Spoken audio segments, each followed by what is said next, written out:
अब तक आपने देखा, पार्ट 1 में देखा, राणा सा ने अपने बेटे देव को एक रास्ते पर लेकर आया था। फिर राणा सा अपने बेटे देव को मम्मी कैसे मरी वो बताता है। अब तक बेटा हम शादी से वापस इस गांव में आ रहे थे।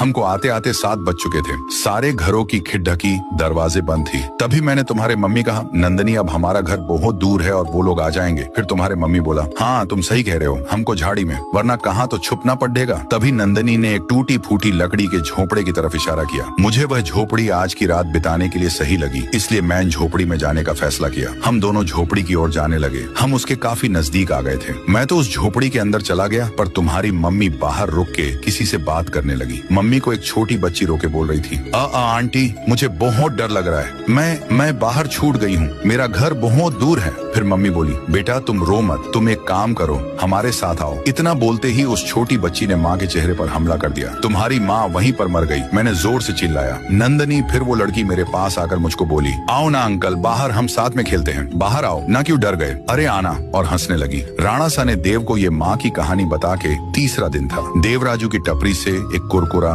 खरीदा, वहाँ राइस स्टार भी था। देव जब कुरकुरा लेकर टपरी से बाहर निकला, जब तक 7 बज चुके थे, चारों ओर घंटी की आवाज आने लगी। अनाउंसमेंट हुई, 7 बज चुके हैं। फिर राइस स्टार चाय पीकर राजू की टपरी से बाहर निकला और वो अपने घर की ओर जल्दी जल्दी जाने लगा। उतने में देव ने उसे आवाज दी, राई भैया। देव उसकी तरफ भागता है। फिर देव ने राइस स्टार को विनंती की, राई भैया 7 बज गए और मेरा घर बहुत दूर है, क्या मैं आपके साथ आपके घर में एक रात के लिए रुके सकता हूँ? फिर राइस स्टार बोला, अरे बावले, ये भी कोई पूछने की बात से चल मारे, साथ मारे घर। फिर देव और राइस स्टार घर के लिए जाने लगे। देव राइस स्टार के साथ उसके घर पर पहुंचे और अंदर गए। उतने में राइस स्टार एक खिड़की बंद करी और दूसरी खिड़की बंद करने गया तो बाहर देव की मम्मी खड़ी हुई थी। देव ने माँ को देखकर जोर से चिल्लाया, अरे मेरी मम्मी आ गए राइस स्टार भैया, जल्दी खिड़की लगाओ। फिर राइस स्टार ये सुनकर बोला, अरे बावड़े कुछ ना हो, मैं तुझे एक जादू दिखाता हूँ। ऐसा करते करते मम्मी दरवाजे के बाहर रुकी थी। देव बार बार बोला, राई भैया वो इंसान नहीं है, जल्दी दरवाजा बंद करो। परंतु राइस स्टार मम्मी को ललकारने लगा और बोला, अंदर आके दिखाना, मुझे तुमसे अच्छे से मिलना है। तभी मम्मी बोली, तुम एक काम करो, तुम ही बाहर आ जाओ, मैं तुमसे अच्छे से मिलूंगी। ये देखकर कर देव को बड़ा आश्चर्य हुआ कि ये अंदर क्यों नहीं आ रही। फिर देव राइस स्टार को बोला, राई भैया ये घर के अंदर क्यों नहीं आ रही? राइस स्टार ने जवाब दिया, बेटा जब तुम्हारे मम्मी को बाशिंदी